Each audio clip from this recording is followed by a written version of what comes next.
Do you believe in God? No. Fair enough, thank you so much. No worries, man. Do you believe in God? I'm God. You are God. God. Do you believe in God? No. Elaborate. I don't know, it's just nothing from God's ever come good to me, I suppose. I've prayed, nothing's happened. क्या खुदा वाकई exist करता है या science खुदा की denial पर proof देती है? जैसे जैसे साइंस ने प्रोग्रेस किया, होना ये चाहिए था कि लोगों का एग्जिस्टेंस ऑफ गॉड पे बिलीव ज़्यादा होता, लेकिन इसका ऑपोजिट हुआ।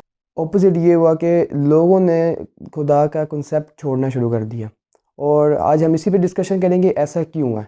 हर इंसान की एक इंटरनल इंस्टिंक्ट में कि वो एक हायर बीइंग, एक हायर इंटेलिजेंस पे बिलीव करता है कि उसको किसी ने बनाया है। और इसको आप इस तरह समझ लें कि खुदा ने हर इंसान के अंदर एक डिफ़ॉल्ट सॉफ्टवेयर फिट किया हुआ है जो उसको बेसिक मोरल्स और इस चीज़ के ऊपर आमादा करती है कि खुदा उसको किसी ने बनाया। यूएसएसआर सोवियत यूनियन में 1928 में उन्होंने अपना ये एजेंडा, एक प्रोपोगेंडा शुरू किया कि हम खुदा का जो एक तस्वर है ना उसको ख़त्म करें अपनी स्टेट में और उसको ऐसी स्टेट बनाए जिसमें कोई खुदा का कंसेप्ट ना हो, एक एथियस्टिक स्टेट हो। और उसमें उन्होंने बहुत ज़्यादा एफर्ट पुट की। उन्होंने चर्चिस, मसाजिद, मॉस्क वगैरह पे पाबंदी लगाई। होना ये चाहिए था लोगों का बिलीफ कम होता, लेकिन जो लोगों का खुदा पे यकीन था उसका रेट ऑफ और ज़्यादा हुआ। इसी तरह एक स्कॉलर को मैं सुन रहा था, वो एक अफ्रीकन टाइप जगह पे गए थे और वहाँ पे आपको पता है ऐसे लोग होते हैं जो बिल्कुल ही दुनिया से कट ऑफ होते हैं, ना वो किसी स्कूल में पढ़े होते हैं, ना वो कोई इनके पास कोई क्रिश्चियन आया होता है, कोई ऐसा उनके पास पैसेज ही नहीं आया होता। तो वो मतलब स्कॉलर उनके पास गए और उन्होंने उनसे पूछा कि आप किस गॉड पे यकीन करते हैं? तो उन्होंने कहा कि हम सूरज को अपना खुदा मानते हैं। हालांकि सूरज खुदा नहीं है, लेकिन उनका ये बिलीफ था कि यार ये सूरज जो है ये हमारी ये इंसानी ज़िंदगी इस पर डिपेंडेंट है। हर चीज़ उसी पे डिपेंडेंट है। अगर वाटर साइकिल है तो वो उसी पे डिपेंडेंट है। जाहिर सी बात है अगर सूरज नहीं होगा तो रेनिंग सिस्टम नहीं होगा, रेनिंग सिस्टम ही नहीं होगा तो ना ग्लेशियर्स होंगे और आहिस्ता आहिस्ता पानी ख़त्म हो जाएगा और इसी तरह सारी ग्रीनरी ख़त्म हो जाएगी। तो उन्होंने उसको कहा। तो ये आई थिंक उनसे बेहतर लोग हैं जो साइंटिस्ट होने के बावजूद ये कहते हैं कि खुदा नहीं है और वो उसको साइंस को उसकी बेसिस पे कहते हैं। तो ये तो इंसान की फ़ितरत के मतलब मैंने बताया कि इंसान की फ़ितरत में ऐसी चीज़ है कि वो एक हायर बीइंग पे यकीन रखती है और उसको पता है कि यार मैं एकदम इस दुनिया में आया हूँ कि मेरा कोई डिज़ाइन करने वाला है, क्रिएटर है, हायर बीइंग है। तो एक वक्त था ये तस्वर किया जाता और ये समझा जाता था कि यूनिवर्स हमेशा से ही एग्जिस्ट कर रही है। और अगर ऐसा होता तो ये एक मजबूत आर्गूमेंट है कि यूनिवर्स तो हमेशा से है। लेकिन ये ऐसी थ्योरी एक फिर डिस्कवर हुई जिसने सारे साइंटिस्ट थे उनका पर्सपेक्टिव बदल दिया। 1929 में एडविन हबल नामी एक साइंटिस्ट ने ऑब्जर्व किया वाइल स्टडीइंग ऑन यूनिवर्स कि जो स्टार्स और प्लैनेट्स हैं वो एक दूसरे से दूर जा रहे हैं। उसने ये ऑब्जर्व किया कि अगर ये दूर जा रहे हैं एक दूसरे से तो एक पॉइंट था कि ये एक जगह पे एक इकट्ठे थे। इसको इस मिसाल से समझें कि फॉर एग्जांपल मेरे हाथ में कुछ बॉल्स हैं और उनको मैं थ्रो करता हूँ तो वो दूर जाएंगी। मतलब एक पॉइंट में थी, एक टाइम तक वो एक पॉइंट था and then I throw them away और वो फिर एक्सपैंड हुई। तो उसने ऑब्जर्व किया तो उसने देखा कि एक पॉइंट ऐसा था कि जहाँ पे density was 0 and volume was infinite. मतलब क्रिएशन एक्स निहिल हुई, मतलब कुछ भी नहीं था और सारा कुछ वजूद में आया। अब एज अ एथियस्ट वो कहेगा कि देखें कायनात, हम उससे पूछेंगे कायनात किस तरह एग्जिस्ट हुई तो वो कहेगा कि बिग बैंग थ्योरी से। लेकिन एज अ मुस्लिम कुरान में भी अल्लाह ताला इशारा देते हैं इस मतलब कि कायनात और सारी ज़मीन जुड़ी हुई थी और हमने उसको अलहदा कर दिया। तो एज अ मुस्लिम हम यही कहेंगे कि यार अगर ये सच भी है तो इसके पीछे खुदा है, एक इंटेलिजेंस है जिसने लाया। हम ये नहीं कहेंगे कि खुदा ये सारा कुछ खुद ब खुद हो गया। अगर एक रूम है उसमें कुछ चीज़ें अरेंज हुई हैं और अगर आप उधर एक्सप्लोजन करते हैं तो क्या होता है, सारी अरेंजमेंट डिस्टर्ब हो जाती है, सारा कुछ तबाह हो जाता है, बिखर जाता है। ये कैसा एक्सप्लोजन था बिग बैंग थ्योरी कि सारी चीज़ें अपनी इतनी प्रिसाइज जगह पे आके, इतनी प्रिसाइज मेजरमेंट्स के साथ आके फिट होगी और इतनी अच्छी तरह परफॉर्म कर रही हैं। फॉर एग्जांपल अपनी अर्थ को ले लें। अर्थ अभी सोलर सिस्टम में इतनी प्रिसाइज जगह पे है कि आपको भी पता है कि अगर इसकी प्लेसमेंट में ज़रा सी डिस्टर्बेंस होती तो इधर लाइफ एग्जिस्ट ही नहीं थी।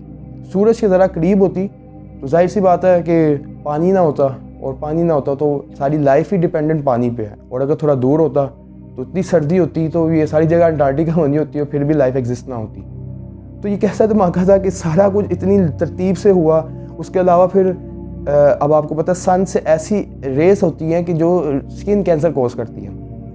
अच्छा, कायनात को किस तरह पता था, इतना इंटेलिजेंस कहाँ से है कायनात में जो खुद ब खुद बन गई कि अब इंसान ने इधर रहना है तो उसको एक ओजोन लेयर्स भी चाहिए ताकि वो स्किन कैंसर से बच सके। कुरान में अल्लाह ताला ने फरमाया ना कि हमने एक आसमान को, स्काई को एक प्रोटेक्टिव सीलिंग बनाई है ताकि इंसान उससे हिफाजत कर पाए। मतलब ऐसे हमें लगता है कि यार अर्थ ना एक स्पेसिफिकली एक मिरेकल प्लैनेट है। मैं एक दफ़ा रिचर्ड डॉकिंस को एक वीडियो देख रहा। Are you an atheist? For all practical purposes, yes. Nobody can actually say for certain that anything doesn't exist. But I'm an atheist in the same way as I'm an a-leprechaunist and an a-fairyist and an a-pig unicornist. So you're not 100% sure God doesn't exist, but you're sure enough to make it practically. I'm as sure as you are sure that fairies and leprechauns don't exist. And do you see an equivalence between the idea of God and the idea of a fairy and a leprechaun? The evidence for both is equally poor. उसमें वो कहते हैं कि उनसे सवाल हुआ कि क्या आप खुदा पे यकीन करते हैं, तो उन्होंने बड़ी पता नहीं कैसे इंटेलेक्चुअल है, मुझे तो इस बात पे भी हैरत होती है। उन्होंने कहा कि नहीं देखें, खुदा की एग्जिस्टेंस पे मेरे पास जो प्रूफ है वो इतने इसी तरह है कि जिस तरह मेरे पास फेरी टेल्स की एग्जिस्टेंस पर प्रूफ हो। अब फेरी टेल तो एक फिक्शनल चीज़ है, वो तो एक स्टोरी है, फिक्शनल बच्चों वाली चीज़ें हैं, लेकिन खुदा के ऊपर तो साइंस ही साइंस है। हमारी अपनी जान से लेके इस प्लेनेट अर्थ से लेके पूरी यूनिवर्स, ये खुदा के साइंस ही है। क्योंकि अगर आप ये कहते हो कि भाई ये मज़हब आपको फ्रीडम एक्सप्रेशन नहीं देता, सोच ने आपकी सोच पे पर्दा डाल देता है, तो शायद आप ठीक हो, लेकिन इस्लाम के केस में ऐसा नहीं है। जो इस्लामिक कॉन्सेप्ट में जो गॉड है ना, वो हमें बार बार कुरान में कहता है अफला ताक़िलून, क्या तुम फिक्र सोचते नहीं, क्या तुम देखते नहीं। फिर अल्लाह ताला ने इसी तरह एक सूरत में फरमाया अफला यंज़ुरून इलल इबली कैफ़ ख़ुलिक़त, कि तुम ऊँट को नहीं देखते हमने इसको किस तरह बनाया। अब ऊँट जिस तरह डिज़ाइन हुआ वो पूरे रेगिस्तान के माहौल के मुताबिक उसकी उस डिज़ाइनिंग उसी तरह हुई है कि वो स्पेसिफिकली रेगिस्तान के लिए, डेजर्ट के लिए ही डिज़ाइन किया गया है। अब साइंस में तो नॉलेज ऑफ फिज़िकल फिनोमिना ही है कि उनको ऑब्ज़र्व करना है, उस पर एक्सपेरिमेंट करना। तो अल्लाह ताला ने भी कुरान में यही कहा ना कि इनके ऊपर ऑब्ज़र्व करो। फिर अल्लाह ताला ने बहुत से मकामात में ये कहा कि आसमान को देखो, ठीक है, बारिशों को देखो, पहाड़ों को देखो, और आसमान के ऊपर भी अल्लाह ताला ने इसी तरह बयान किया ताकि ऑब्ज़र्व किया जाए। एज अ मुस्लिम हम तो ये मानते हैं कि ये सारी चीज़ें खुदा ने बनाई, उनको रीअरेंज किया, लेकिन मुझे ये समझ नहीं आती कि साइंटिस्ट होने के बावजूद ये वही है ना कि अपने आप के ऊपर ये ज़बरदस्ती कर लेना कि मैंने नहीं मानना, भाई जो मर्ज़ी कर लो, या हमें जब तक खुदा दिखाएंगे नहीं हमने बिलीफ नहीं करना। अब खुदा आपको कौन समझाए, खुदा कोई इंसान थोड़ी ना, कोई प्लेनेट थोड़ी ना जिसको आप अल्लाह माफ़ करे, आप तो खुदा को चाहते हैं कि लेबॉर्ट्री में लगे बंद कर लें, तब तक हमने उसको टेलीस्कोप से नाउज़ुबिल्लाह देख ले तो आप तो यकीन नहीं लाना। वो तो इस कायनात से ही बियॉन्ड है।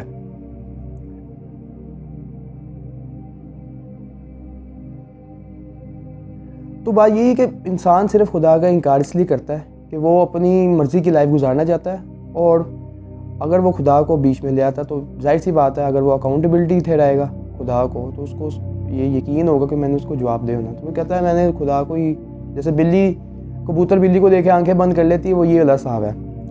तो ये कहना है कि खुदा एग्जिस्ट नहीं करता, ये सिर्फ अपने आप को झूठी तसल्ली देने वाली बात है।